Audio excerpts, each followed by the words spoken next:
തൃശൂർ മണലൂർ പഞ്ചായത്തിലെ carnival road ഉദ്ഘാടനം ചെയ്തു. ഉദ്ഘാടനം പഞ്ചായത്ത് പ്രസിഡന്റ് സൈമൺ തെക്കത്ത് നിർവഹിച്ചു. ബ്ലോക്ക് പഞ്ചായത്ത് അംഗം CR രമേശ് മുഖ്യാതിഥിയായി പങ്കെടുത്തു. തിരുവനന്തപുരം കാട്ടാക്കട ബസ് സ്റ്റാൻഡിന് സമീപം സംഘർഷം. അക്രമത്തിൽ ചൂഴാറ്റുകോട്ട സ്വദേശി അജയകുമാറിന് പരിക്കേറ്റു. അക്രമം നടത്തിയത് കട്ടക്കോട് സ്വദേശി അനന്തുവിന്റെ നേതൃത്വത്തിലുള്ള സംഘം.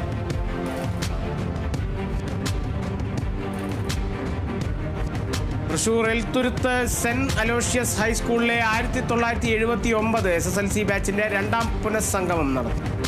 Corporation mayor Shri MK Varghese ഉദ്ഘാടനം ചെയ്തു.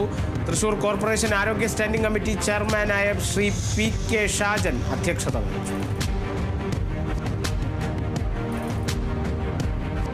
എറണാകുളം ചിറ്റാറ്റുകര ഗ്രാമപഞ്ചായത്ത് റോഡിന്റെ പണി പൂർത്തിയായി. പ്രതിപക്ഷ നേതാവ് VD സതീശൻ റോഡ് ഉദ്ഘാടനം ചെയ്തു.